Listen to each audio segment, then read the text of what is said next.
Hey, sports fans, you know the sound, you know the time. It is time for another episode of the Unbiased podcast. I'm your host, as always, Mr. Unbiased, Connor Bennion. Today, Tuesday, December 6th, 2022, we are in the final month of 2022. It's been quite a ride, and let's jump right into it. I am going to put it out there right away, and this is probably the worst way to start a show, to be honest, but I'm going to start with it anyway.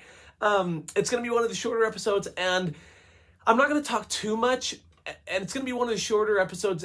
It's just because I don't necessarily have that juice, that fire, because to be honest, this was not the greatest week of sports for teams that I voted for. We're going to start with the United States men's national team. They fall to Netherlands 3-1 on Saturday in the round of 16, and they're out of the World Cup. Now, and it's funny because I've been breaking down the United States men's national team's games and matches on my other podcast, the Babbling Bennion. I have a description below. I have the link in my description below. So there's my tag. Make sure you go check out that other podcast. I didn't make a video yet. I probably should, just to break down that final match against the Netherlands. But I mean, at the same time, I guess I really wasn't all that motivated, not only because they lost, but because, and I've been saying this to everybody that I've talked soccer with since the game on Saturday. And that's very simply, it's not for a lack of money. It's not for a lack of resources, and I don't feel like it's a lack of players. Again, the thing that I cannot get over was the goal that sent the United States into the knockout stage was Christian Pulisic's one goal against Iran in the 1-0 win.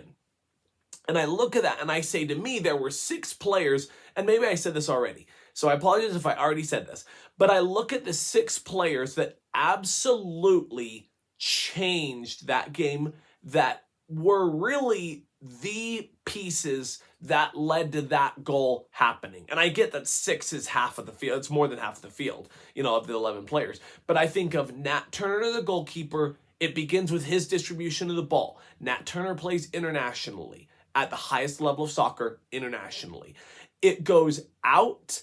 He distributes the ball. And I believe the next player that I would focus on is Tyler Adams, the U.S. captain, plays internationally, changes the game, highest level of soccer, captain of the United States men's national team, great player. And a player that I believe, regardless of the USA's lack of ability to score goals and their exit to Netherlands, I believe caught the attention of many, many nations and many teams throughout the world. Tyler Adams, great soccer player. So Nat Turner, Tyler Adams, he sends it over to Anthony Robinson, the defender.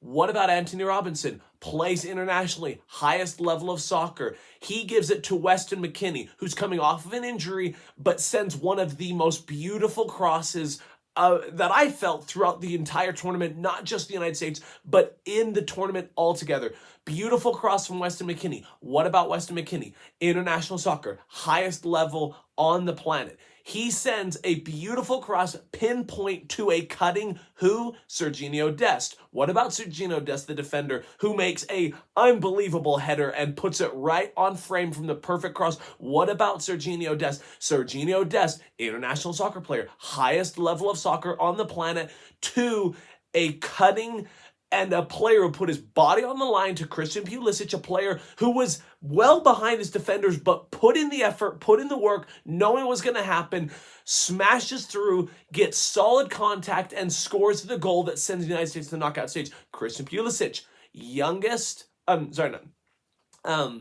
Christian Pulisic, incredibly young player, plays for Chelsea, top player at an international level, highest level soccer. 6 players that were involved immensely in the United States beating Iran all play at the international level of soccer at the highest level. The United States does not lack talent. They don't lack money. They don't lack resources. And I'd like to bring up the point, all due respect to CONCACAF, the qualifying body that the United States is in. The United States should never miss the World Cup, and that was the big talk about 2018. The United States men's national team needs to be better than, all due respect, Honduras, Panama, Costa Rica. They need to be in that competition with Mexico and Canada. Mexico, Canada, USA. Those are your top three. Those are your biggest names in CONCACAF. And those three all made the World Cup. The United States is not, all due respect, over in Europe where teams like Italy Italy, who has won the World Cup, did not qualify for the 2022 World Cup in Qatar. The United States does not lack resources. They do not lack money. They do not lack talent. And they don't lack the ability to qualify because consistently they should be in the top three of CONCACAF. And I argue the top two. I think that they are hands down, and especially I felt the way that Canada played at this World Cup. I think the United States, with their resources, money, and players, really proved that it's them in Mexico. Consistently, Mexico and the U.S. will battle for the 1 and 2 spot of the CONCACAF qualifiers, but the United States should be making the World Cup every tournament for the rest of forever. There is just no excuse there. But why I'm going with this huge long rant, and I'm already realizing how long I've taken, to end, yes, they lost 3-1 to a Netherlands team who just outplayed them. Right now, and it's not a coaching dilemma in my opinion. I think Greg Berhalter should be back. I love Greg Berhalter. I think, again, he accomplished what the United States requested of him. Get to the World Cup and get out of the group stage. And had it not been for even Tyler Adams, the captain calls out the squad and says, we allowed the 3 goals on plays where we just didn't do our part. They were not amazing, acrobatic, unbelievable goals. They were just simple, beautiful, executed soccer. I look forward to the 2026 World Cup, which is co-hosted by the United States, Mexico, and Canada. I believe this will happen. The United States opening match will be on U.S. soil. I assume all of their matches will be on U.S. soil, and the World Cup final will be in the World Cup final will be on United States soil. So I look forward to 2026. The work begins now. Obviously, they have already qualified because they are one of the host nations, but just because you've qualified doesn't mean there is work to do. Work to do for the United States men's national team. I look forward 4 years, and it won't even be 4 years from now. It's actually less than 4 years for the purpose that the World Cup in the United States will be in June, back in its normal time frame. So less than 4 years from now, the United States men's national team will be back on U.S. soil, back in the World Cup, and I look forward to seeing what they can do. Yeah, it was hard to see them go out, obviously. We'd love to see that, we'd love to see what they can do because they're a fun, entertaining team. I look forward to seeing how they grow and who returns and who are going to be the changes, because I assume there will be some, maybe not major changes. I think we're going to see a core return, but not only will there be changes because, again, some players age out or some players just don't get back to that level, but also who 4 years from now is going to be, who 4 years from now didn't make the team now because either they weren't talented enough or they were a little too young for Greg Berhalter, who after 4 years is going to be seasoned and even better at the game of soccer. I look forward to the United States moving forward. That's all the coverage I'm going to do on the World Cup just because I love the World Cup. Me personally, I'm rooting for Brazil. But I think with the United States, I don't really want to spend time reviewing on the show. Maybe I'll get to it when the World Cup final rolls around.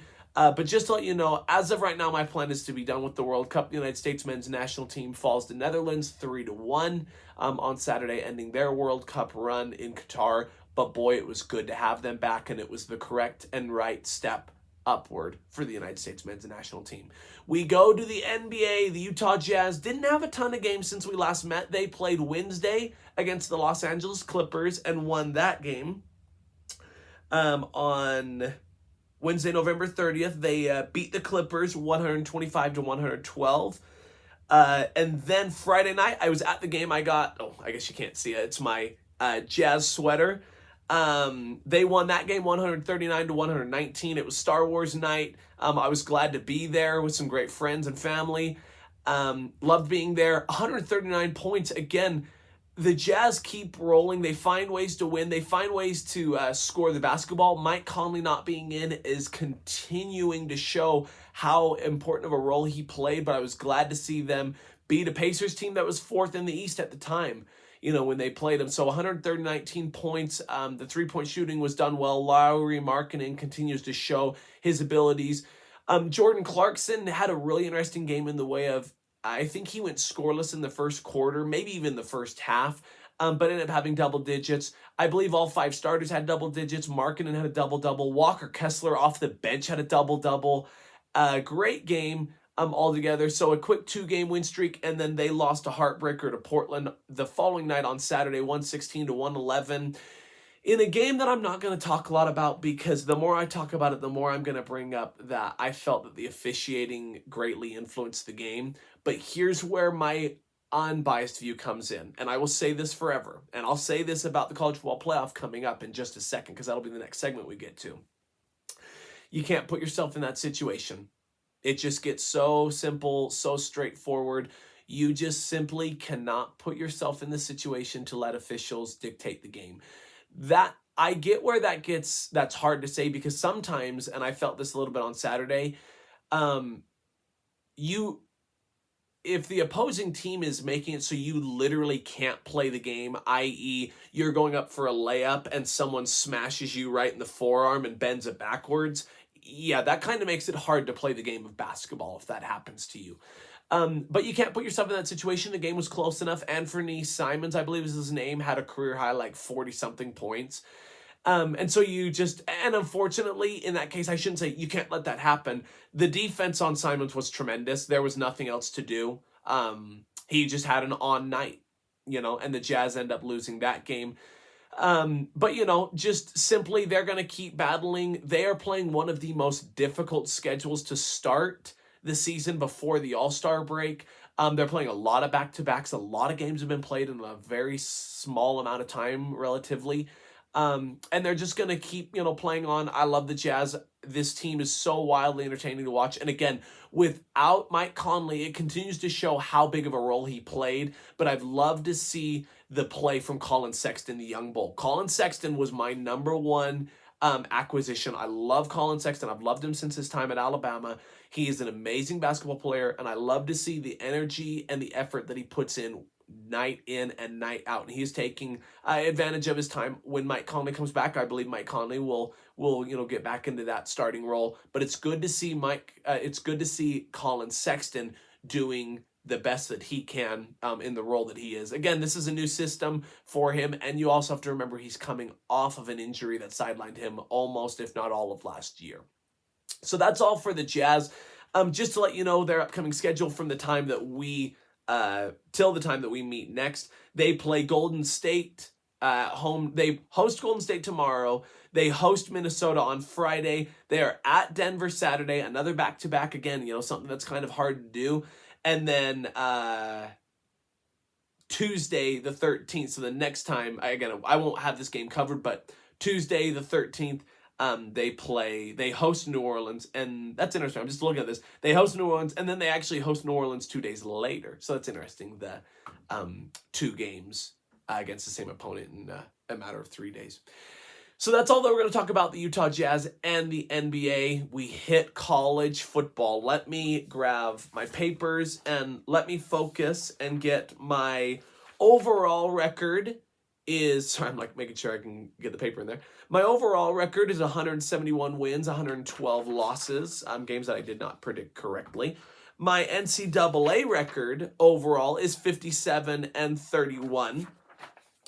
And my NCAA record this week was 4-3. There were some great conference games.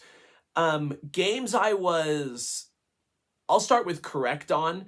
Number 1, Georgia versus number 11, LSU. I had Georgia winning that game, and they did handily, 50-30. Number 3, Michigan versus unranked Purdue. I had Michigan winning, and they won that game handily, 43-22. I did call correctly the upset of number 12, Kansas State, over number 4, TCU. It took overtime and an unbelievable goal line stand from the Kansas State Wildcats, but Kansas State did win 31-28 in overtime again. And then I predicted number 10 Clemson would beat number 24 North Carolina, and they did handily 39-10. The games I was incorrect on: number 14 Utah upset number 6 USC. Again, I had USC winning, but Utah trounced the Trojans 47-24, even though at one point they were down 14-3 in that game. So congratulations to the Utah Utes. We'll talk about them shortly. The number 19 Tulane beat number 22 UCF. I had UCF winning this game, but Tulane won 45-28. And then in the Mountain West Conference, because it when I say it affects, it's the same conference as as Utah State. Boise State lost to Fresno State on their home turf in Idaho. 28-16. Fresno State beats Boise State on the Smurf turf. So again, the upsets that we saw, just two quick ones. And again, we already reviewed both of them because I just brought them up. Number 14 Utah pounds number 6 USC 47-24, ending USC's trip to the college football playoff. And then number 12 Kansas State upset number 4 TCU 31-28 in overtime. Now, I have to be really, really careful. And I have to be careful here because this is going to come across as a completely biased view. You've seen my flag before. You've seen my hoodie. I love the Alabama Crimson Tide. What I am most upset about, and you may be surprised to hear this. You may be surprised to hear that I'm not more bothered that TCU got into the playoff over Alabama. I'm going to put it out there right now. I believe Alabama should have been the 4th playoff spot over TCU. And here's my reason. Actually, you know what? No, I'm not going to start there. I'm going to start because I said that didn't bother me the most. What bothered me the most is the inconsistency of the committee. And to me, the biggest inconsistency was the fact that TCU lost to Kansas State. And I'm going to put out there that in the college football playoff rankings, Kansas State was 10th. With 3 losses, I don't agree with that ranking. I don't think Kansas State was the 10th best team in the country. I don't think that TCU losing to a quote-unquote top 10 team should lead to what happened for the college football playoff ranking and where they were. And so what I'm just getting at is it bothered me that TCU, who was undefeated in a, I'm sorry, I'm going to say rather weak Big 12. I didn't think the Big 12 was that strong this year. I think that they all beat each other because they weren't very good. All due respect, Oklahoma State we saw dropped. Baylor, as much as I'd love to hoist them up and put them on this great pedestal because BYU beat them, Baylor was not the returning Big 12 champion. Oklahoma didn't come to play, unfortunately, in Brett Venables' first year. And I thought Texas was incredibly inconsistent. So with all that being said, TCU plays in what I feel was a relatively weak Big 12 conference. They go undefeated, in which they had to come back in 7 games, mind you. So the way that they went undefeated was very, very questionable in the way of, not questionable in the way of, oh, this shouldn't happen. It happened, and I respect that, and I will not play the if game. I will lay at you the facts that TCU had to come back in 7 games and 1 week against Baylor in the which they really pulled a rabbit out of the hat. So TCU's undefeated season going into the Big 12 championship game had major question marks, major concerns. And what do they do in their championship game? They lose. But what happened to them in the college football playoff? They did not move. How do you lose your conference championship game against a team that is the underdog? Kansas State was the underdog. They were not ranked as high as number 4 TCU. You lose your conference championship game, and you literally did not move in the rankings. Can you explain that to me, College Football Playoff Committee? How do you lose to a 3-loss Kansas State team and not move? You know who doesn't move in college football playoff in the rankings? When number 1 loses to number 2, they swap. When number 2 loses to number 1, I can understand that. When number 3 loses to number 2, keep them there. When number 4 loses to number 3, when number 5 loses to number 4, when you do those, I'm okay with you staying. 4 is not next to 10, in case the College Football Playoff Committee didn't know that, which I'm starting to think they didn't. Because that is unbelievable that a team can lose a football game on Saturday to a team 6 spots behind them and not move one single ranking. Your inconsistency to the College Football Playoff Committee is unreal. And it is a disgrace and should be a crime to college football. Now, why am I so upset? Again, not about Alabama. What happened to Ohio State? They lost, albeit, I'll give you the credit, they lost by, it was 21 or something, to Michigan. What happened to Michigan? They are undefeated going into the college football playoff as the number 2 team in the country. The number 2 team, actually, and at the time, number 3 Michigan beat number 2 Ohio State, and Ohio State got ousted. They got ousted into the realm of where they weren't sure they were going to make the college football playoff. TCU loses to a team 6 spots behind them. And they don't move. How is that possible? You cannot tell me that the College Football Playoff Committee has a level of consistency. Why did TCU not move when Ohio State, who lost to an undefeated Michigan team, did not get the benefit of the doubt? Number 10, Kansas State has 3 losses. They can beat TCU and TCU doesn't move. They stay where they are. But number 2, Michigan, undefeated, winning the Big Ten, is Ohio State's only blemish, and you can't put Ohio State over TCU. You can say that this is a completely biased view, but overall, the Ohio State Buckeyes should have been 3rd. That is what makes me the most angry above all of this ridiculous college football playoff catastrophe. TCU, if you're going to put them in the college football playoff, and that is a major if, which I will get to in a second. If you put TCU in the college football playoff, you cannot tell me that a Kansas State team with 3 losses beating TCU in overtime by a field goal is better than losing to the number 2 undefeated Michigan Wolverines. I don't care if it's by 21. Michigan is better than Kansas State. By default, a loss to Michigan by 21 is better. You know what? Forget the score. Throw the score out the window. Throw the rankings out of the window. Michigan, better than Kansas State. Who did Michigan beat? Ohio State. Who did Kansas State beat? TCU. Who deserves to be the 3rd seed? Ohio State.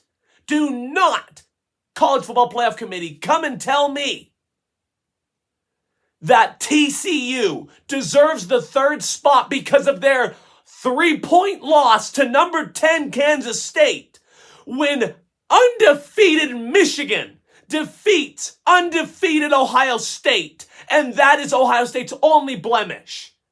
That is a disgrace and a crime to college football. That TCU, come, I believe is it January 2nd, will be playing the Michigan Wolverines in the college football playoff as the 3rd seed. It is a crime and should be punishable by removal from College Football Playoff Committee that you put TCU at 3. Yeah, that is how upset I am about that ranking. It is unbelievable and unreal. And that is coming from an Alabama fan. That is coming from someone who watched TCU this year, saw them struggle in a very weak Big 12 conference, and saw them lose their conference championship game, and said, you want to put this team over an Ohio State team that has a Heisman finalist in C.J. Stroud. I'll give Max Duggan, I believe it is in the Heisman finalist, which, by the way, you want me to put that into context, that we don't know what Max Duggan's injury status is? If Max Duggan doesn't play for TCU in their college football playoff game, in their matchup against Michigan, TCU, who I think is going to lose by 30 as it is going to lose by 60. TCU, should they be in the playoff, should not be the third seed. It is clearly Ohio State. Ohio State has one blemish to an undefeated Michigan. TCU has one blemish to a 3-loss Kansas State. Make it make sense, College Football Playoff Committee. How does a 3-loss Kansas State team mean more than an undefeated Big Ten Michigan champion loss? It's unbelievable. It is unbelievable and a crime. Now, I apologize if you accidentally just tuned into the Babbling Bennion and that's what it sounded like. But I believe that that is the unbiased view. How does 3-loss Kansas State, how is losing to them more valuable in the conference championship game, because you made it there, more valuable than losing to undefeated Michigan? Make it make sense. I'll make this quick so we can keep rolling because I thought this was going to be a shorter episode. This is the biased view, so I have to make it unbiased. Alabama should be in as the 4 seed. But again, that doesn't make me as angry as TCU being in altogether. TCU being 3 is what makes me angry. TCU shouldn't be in there for this reason. College Football Playoff Committee, what is your purpose? What's your number one objective? It's to find the 4 best college football teams. That's what it is. The College Football Playoff Committee is tasked every year to find the 4 best teams in college football. Not the 4 most deserving. Not the 4 most, they just played really well last week. The 4 best teams in college football are supposed to be in the College Football Playoff. Georgia, undefeated, SEC champion. And you know what? Leave alone where they play. Georgia, leave the ranking. Georgia, undefeated. They deserve to be in there. They are the best team in college football. Michigan, undefeated. They're the second best team in college football. Ohio State, 1 loss to Michigan. They're the 3rd best team in college football. That's why they deserve to be in the 3rd seed. Who's the 4th best team in college football? No, it's not TCU. You can't look me in the eyes and tell me that TCU is better than Alabama. You can't tell me that TCU is better than Tennessee. You can't look me in the eyes and tell me that TCU is better than Utah, Penn State, USC. TCU is not the 4th best team. They don't deserve to be in the college football playoff. There's the thing we talked about. Well, who's most deserving? Well, if you go by deserving, it's still not TCU. If you go by talent, it's still not TCU. If you go by ranking, it's still not TCU. All of these things do not indicate that TCU is the 4th best team in college football. It is Alabama. And the unbiased view is this. Alabama, with 2 losses, lost at Tennessee on the last play of the game and at LSU on the last play of the game. They played a more difficult schedule. They have better athletes. Their quarterback won the Heisman last year. Their coach is the most winning coach in the college football playoff era. And I believe the most winning coach at Alabama, one of the most historic programs of all time. And you know what? You do make a good point. They're better than TCU this year. That's why they deserve to be there. Now, again, I apologize if this is just coming off as biased and you're really bothered, because this is supposed to be an unbiased show. But really dig deep. Take away your bias of hating Alabama and tell me that they don't deserve to be in. Look me straight in the eyes and tell me that you believe that TCU in a matchup against Alabama would win. It wouldn't happen. Name the time, name the place. Roll Tide. Now, with that being said, I wanted to make one quick last thing about Alabama. The committee really put themselves in a very dangerous situation that's going to prove my point. And it's this. Kansas State won the Big 12 championship claiming their berth in the Sugar Bowl to play Alabama.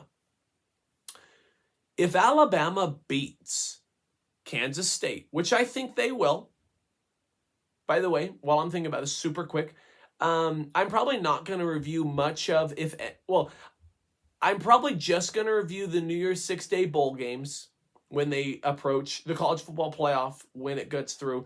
And then obviously Utah State's going to a bowl game. BYU's going to a bowl game.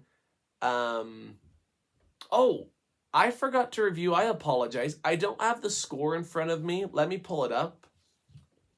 Weber State fell at Montana State.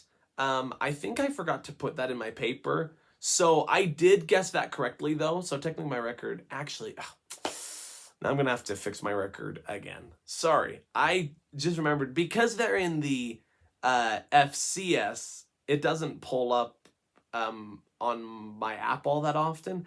They fell to Montana State 33-25. Weber State did. So their season is over, and I predicted that game correctly. Anyway, sorry, back to my rant. I will review BYU and Utah State's bowl games, and then obviously Utah is in the New Year's 6-day bowl game. But that's really all I'm going to do for the remainder of the college football season. I won't go through every game of the bowl game. I won't review them. I won't predict them. Just letting you know. New Year's 6-day bowl game, Sugar Bowl, Alabama, Kansas State.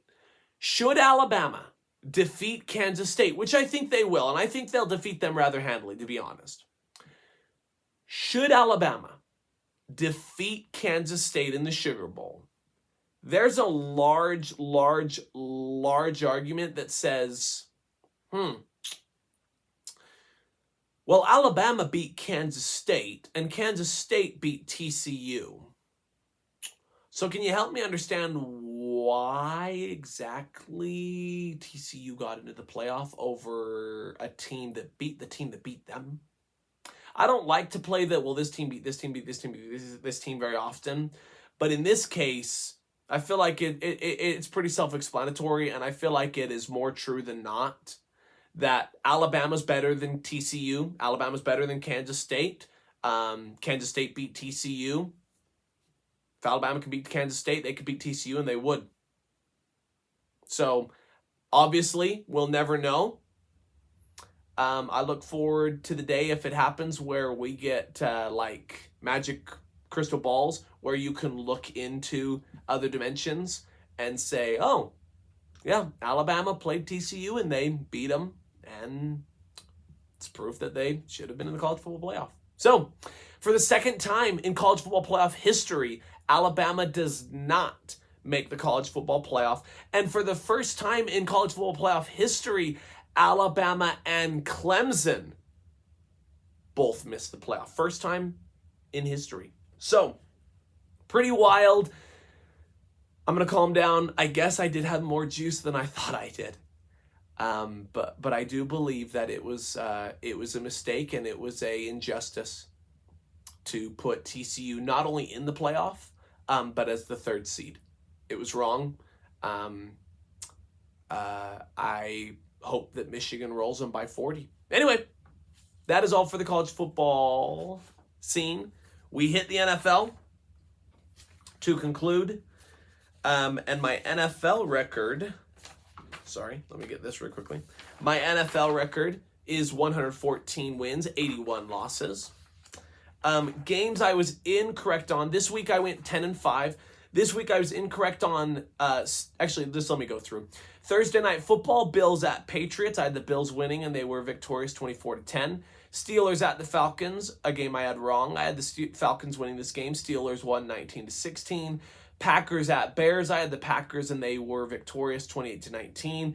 Jaguars at Lions. I really thought the Jaguars were going to pull this one out of the hat. They got demolished by Lions. I was not only wrong, but incredibly wrong. I hope you, by the way, appreciate my accountability. Lions win 40-14. Jets at Vikings. I had the Vikings winning, and they were victorious 27-22. Commanders at Giants. I had the Giants winning. This game is really annoying because it ended in a 20-20 tie. So I was not wrong because I didn't, I wasn't right. Because I didn't pick the Commanders, but the Commanders didn't win, but the Giants didn't win either. So I counted as wrong. This is, I think it's the second tie of this season in the NFL. So a tie 20-20, I was wrong there. I thought the Giants were going to win this game. Titans were at the Eagles. I thought the Titans defense was going to show up and beat the Eagles, but it was quite the opposite. The Eagles offense rolled over the Titans. Eagles win 35-10. I was wrong there. Broncos at Ravens. It took a miracle, but the Ravens win 10-9, and I was correct there. Browns at Texans. Deshaun Watson gets his first actions as the Browns quarterback, and they win this game 27-14. I was correct there. Seahawks were at the Rams. I had the Seahawks winning, and they were victorious 27-23.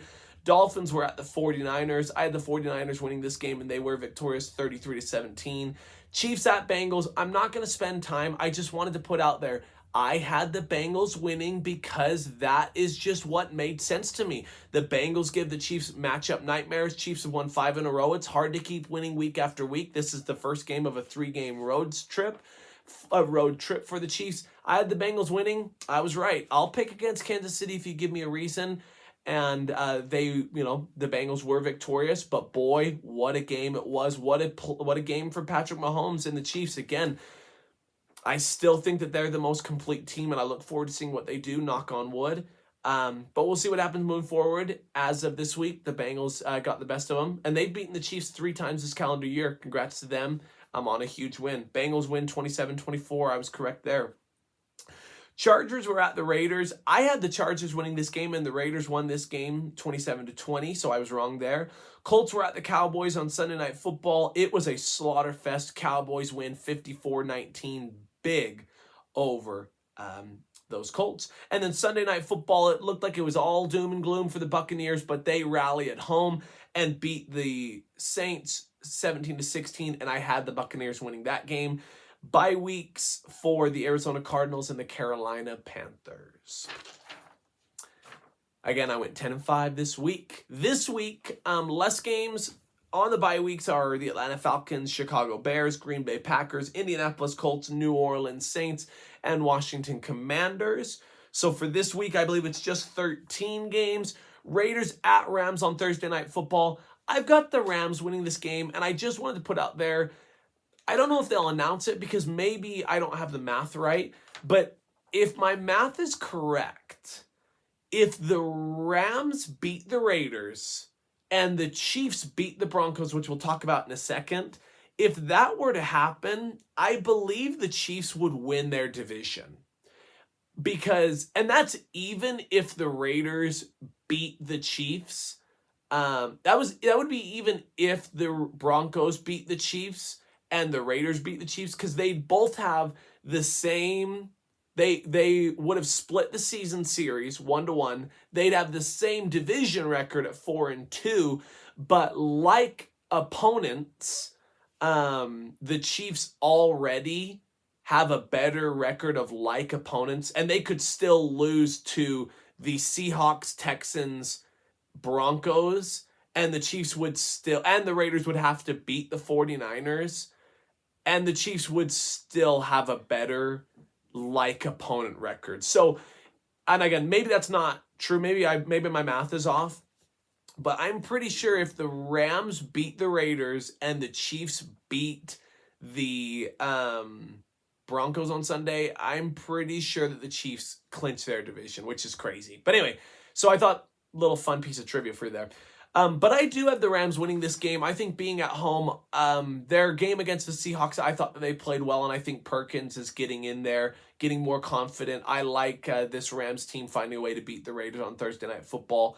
Jets are at the Bills. I've got the Bills winning this game. Browns are at the Bengals. I've got the Bengals continuing their winning streak. Vikings are at the Lions. I like the Vikings in this game.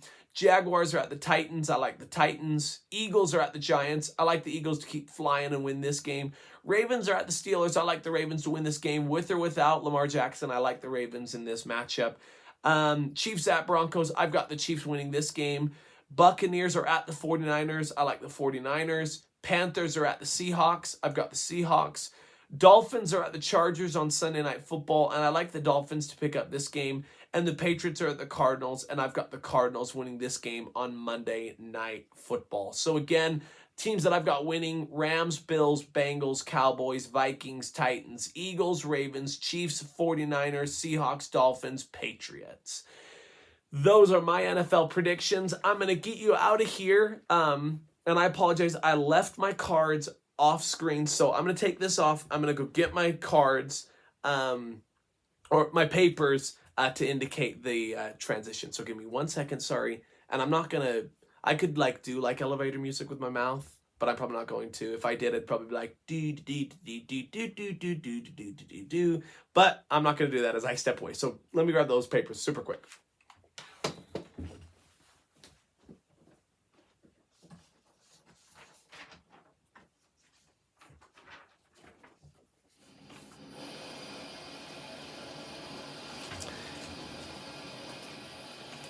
In case I didn't already announce, this is episode 16, by the way. So, episode 16 of the Unbiased podcast. I'm your host, as always, Mr. Unbiased, Connor Bennion.